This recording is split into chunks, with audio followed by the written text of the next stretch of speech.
Picture this. Ancient Egypt. Thousands of years ago.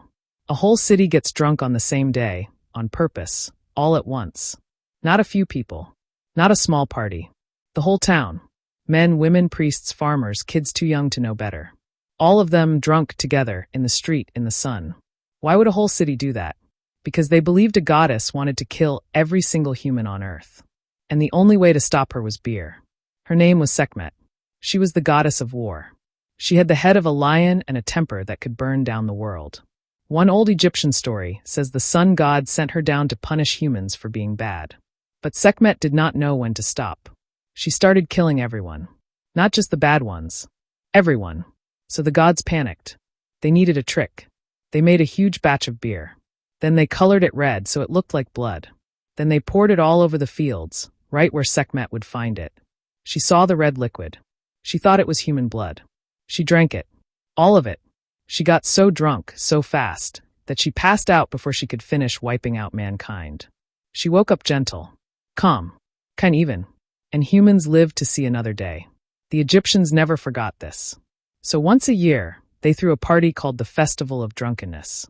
People drank hard on purpose, in front of the temple, then slept it off together on the temple floor. When they woke up, priests woke them slowly with drums and told them the goddess was calm again, and the world was safe for one more year. This was not a myth to them. This was real medicine for a real fear. Getting drunk together, once a year, was how they kept the whole city safe from a goddess who wanted them dead. Now here is the question we are going to answer in this video. Not just when did humans start drinking. We already know that story. This time, we are asking something much stranger. What did ancient humans actually do once the drink hit them? How did they act? What did drunk behavior look like 3, 5, 9,000 years ago? Did they fight? Did they cry? Did they fall in love? Did they write laws about it? Did kings get drunk in front of their whole court? Did drunk people get arrested? Did anyone regret it the next morning, the same way we do now? The answer might surprise you. Because drunk behavior, real actual human behavior while drunk, shows up again and again in the old world. In court records, in temple carvings, in old poems, in law books carved into stone. Ancient humans were not shy about being drunk. They wrote it down. They carved it into walls. They put it in their prayers. Let's start small. Let's start with proof that drunk behavior is old. Really old. In Mesopotamia, in the land we now call Iraq, old clay tablets survive today that were used to run daily life. Grain counts. Beer counts. Worker pay. But mixed in with all that boring paperwork, we also find something else. Complaints. One old record talks about a worker who got so drunk at a temple feast that he could not stand up to finish his job the next day. His pay was cut.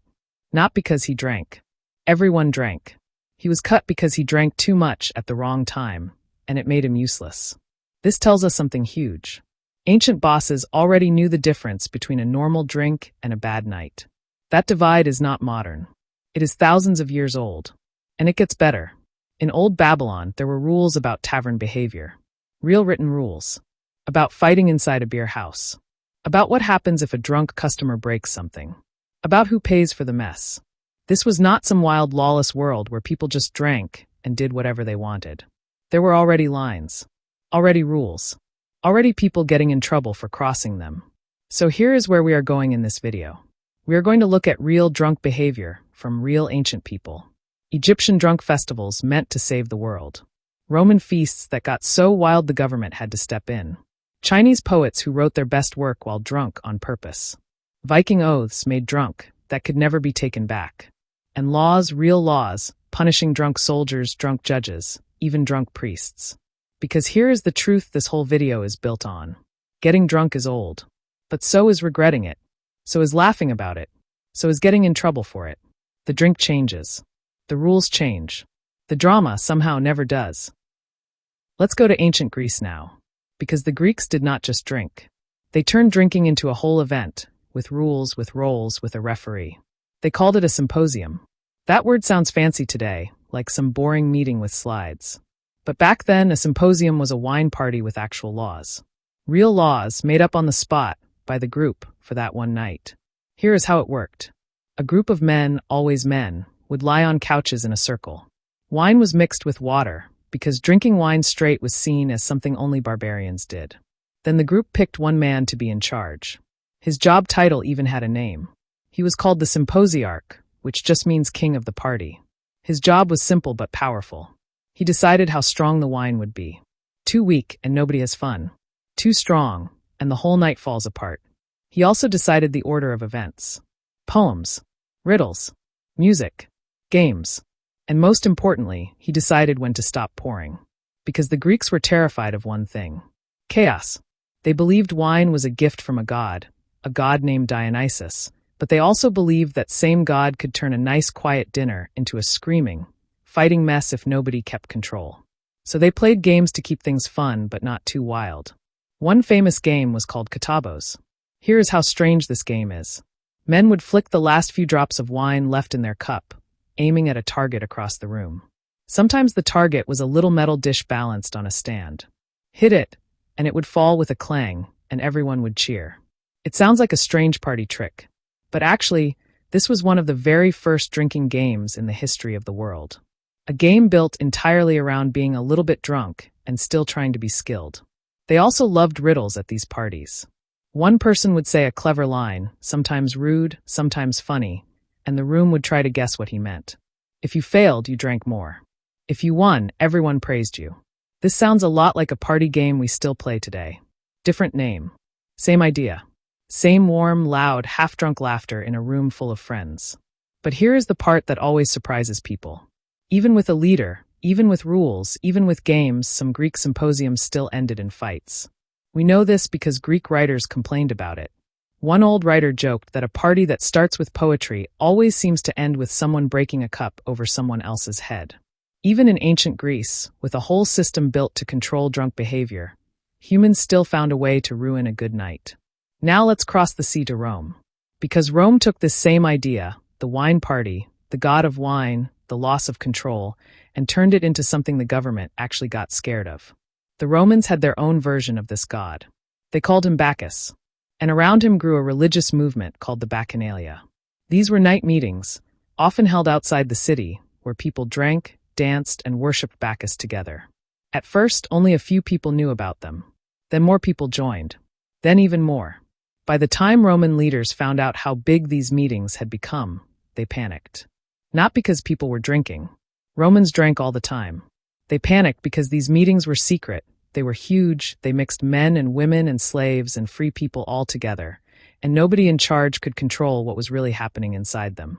So in the year 186 before our time, the Roman government did something bold. They passed an official law banning the Bacchanalia across almost all of Italy. Real government orders were sent out, carved onto bronze, telling local leaders to shut these meetings down. One copy of that very bronze order still survives today. You can go see it. It proves this was not some small local rule. This was a nationwide crackdown, all because a wine party had grown too big, too wild, and too far outside anyone's control. Think about how big that is. A party. A group of humans drinking, laughing, dancing at night. And it grew so large, so fast, that the most powerful empire on Earth at the time felt the need to shut it down by force. Drunk humans, it turns out, have always made the people in charge a little nervous. Let's go to ancient China now. Because here, drunk behavior was not something to hide. It was something to celebrate. Some of the greatest poems ever written in Chinese history were written by a man who was, by his own words, almost always drunk. His name was Li Bai. He lived over 1,000 years ago, during a time called the Tang Dynasty, a time full of art, music, and wine. Li Bai did not just enjoy wine.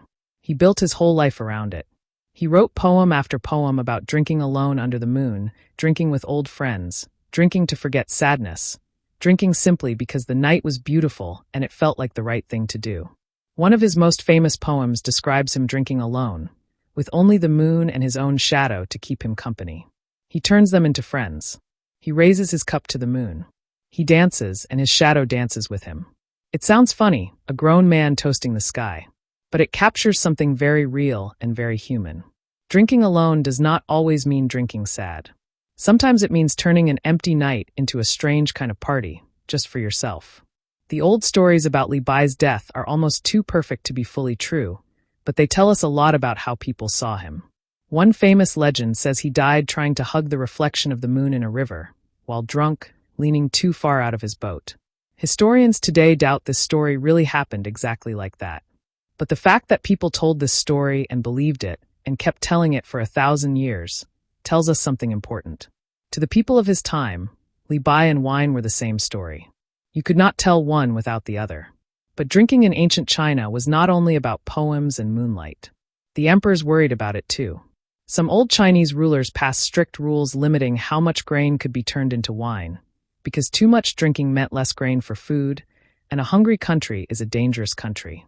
So even while poets like Li Bai were praised for their drunk verses, the government was busy trying to control just how much of the harvest turned into a cup instead of a meal. Now let's travel far to the north, to the cold lands of the Vikings. For the Vikings, drinking was almost never a private, quiet thing. It was loud. It was public. It happened in a big wooden hall, packed with warriors lit by fire, full of smoke and noise. And here, drinking was tied directly to one of the most serious things a Viking man could do, making a promise he could never break. This custom had a name. It was called the heitstrenging, which simply means an oath sworn over drink. Here is how it worked. During a big feast, a warrior would stand, raise his cup high enough for the whole hall to see, and swear to do something. Sometimes it was a promise to take revenge on an enemy. Sometimes it was a promise to sail somewhere dangerous. Sometimes it was a bold, almost reckless promise made loud, in front of everyone, with a full cup raised high. And here is the important part. Once that oath was spoken out loud, in front of the whole hall, it could not be taken back. Not the next morning. Not ever. A Viking man's word, spoken drunk in that hall, mattered just as much, maybe even more, than a word spoken sober. Backing out was not just embarrassing. It could destroy a man's honor completely, in a world where honor was worth more than gold. Think about how different that is from how we treat drunk words today. We often say, "Forget what I said last night, I was drunk." The Vikings believed the exact opposite. A drunk oath in that hall was a real oath. Maybe even a truer one, because a man's real wishes, his real anger, his real courage, came out easier once the fear was gone and the cup was empty. Some old sagas even describe warriors drinking heavily the night before a big battle, not to escape their fear, but almost to burn it out of their bodies. To walk onto the battlefield already loud, already fearless, already half in another world. Drunk behavior, across every one of these old cultures, keeps showing us the exact same thing. Wine and beer did not just relax people. It pulled out whatever was already sitting underneath. Grief, courage, big promises, big regrets. The drink did not create the behavior. It simply opened the door and let it walk out into the light. Let's go to a part of the world we have not visited yet. Ancient Mexico. The Aztec Empire. The Aztecs had a drink called pulque. It came from a plant called the maguey, a big spiky plant that still grows across Mexico today. Pulque was thick, milky white, a little sour, and mildly alcoholic. And in Aztec life, pulque was sacred. It had its own gods. A whole family of gods, actually called the Sensen-Totoctin, which means the 400 rabbits. Each one of these rabbit gods stood for a different way a person could act while drunk. One rabbit god stood for fighting. Another stood for singing. Another stood for crying. Another stood for foolish behavior. The Aztecs looked at drunk behavior so closely, they built 400 different gods just to describe all the different ways a person could act with a cup of pulque in his hand. But here is the twist. Even though pulque was sacred, getting drunk in public was one of the most dangerous things a regular Aztec citizen could do. Aztec law was brutally strict about public drunkenness. If a young person was caught drunk in public, the punishment could be death. Not a fine. Not jail. Death. And it was not just the drinker who suffered. If a young person's own family knew he was drinking too much and said nothing, the family could be punished too. Why so harsh? Because the Aztecs believed pulque belonged to certain moments only. Religious ceremonies, weddings, and old age. In fact, there was one clear exception to all these harsh rules. Elderly people, especially those over the age of 52, were allowed to drink freely, as much as they liked, whenever they liked. The thinking was almost touching in its own strange way.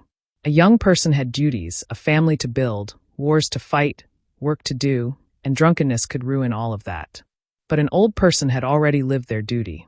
They had earned the right to sit back, drink pulque, and enjoy their final years without judgment. So in one single culture, we see both ends of the story at once.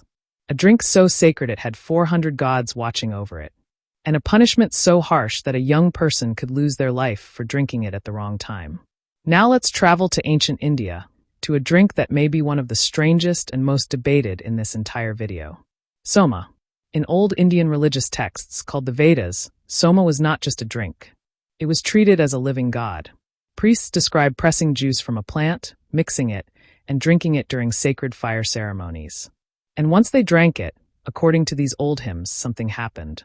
The drinker felt lifted, lighter, filled with strange energy and strange visions. One old hymn describes a priest feeling as if he had grown to the size of the sky itself, as if the whole world had suddenly become small beneath him. To this day, nobody knows for certain what soma actually was. Some historians think it was a fermented alcohol-based drink. Others believe it may have come from a mushroom or another kind of plant, not alcohol at all, but something else entirely that changed the mind in a different way.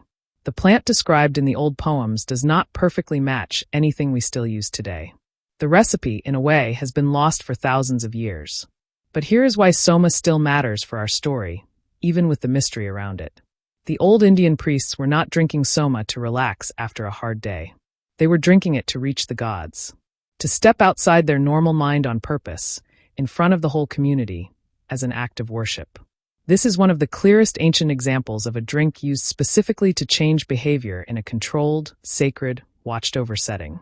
So think about the wide range we have covered already. In Egypt, drunk behavior saved the world from an angry goddess. In Greece, it was managed by a chosen party leader. In Rome, it grew so wild the government banned it by force. In China, it fed the pen of one of the greatest poets in history. In Viking halls, it made oaths unbreakable. And now, in Mexico and India, we see two more extremes. A drink so dangerous a teenager could die for using it wrong. And a drink so holy it was treated as a living god, sipped only to speak with heaven itself. Every single culture built its own rules. Every single culture found its own reason. But every single one of them agreed on the same basic idea. This drink changes you. And because it changes you, someone somewhere has to decide when that change is allowed. Let's finish this story back where written history itself begins. Mesopotamia. Because here, we do not just find drunk behavior in myths and poems. We find it in actual court cases. Real people. Real names. Real punishments. One old Babylonian legal record describes a case brought before a judge. A man claimed he had been cheated during a deal that was made at a beer house, late at night, while both men were drinking. The court had to decide something that still comes up today in courtrooms everywhere. Does a deal made while drunk still count? Was the man responsible for what he agreed to, even though his mind was clouded by drink at the time? We do not have every detail of how that case ended. But just the fact that this question was being asked in a real court thousands of years ago tells us something huge. Ancient people were already wrestling with the same messy question we still argue about today. Where does the drink end and the real person begin? There is also a strange and darkly funny record from ancient Egypt. A palace worker was written up for failing at his duties because he had shown up to guard a section of the palace while clearly still drunk from the night before. He was not punished for drinking. Everyone around him drank too. He was punished because he could not do his one important job, protect the palace, while too drunk to stand up straight. The punishment recorded was the loss of his position. A demotion, thousands of years before that word even existed. Doesn't that feel oddly familiar? A worker showing up to a job still drunk from the party the night before, and getting in trouble not for drinking, but for failing to hide it well enough to still function. Different century. Same exact story. Now let's step back and look at everything we have gathered across this whole journey. In Egypt, an entire city got drunk on purpose together to save the world from an angry goddess.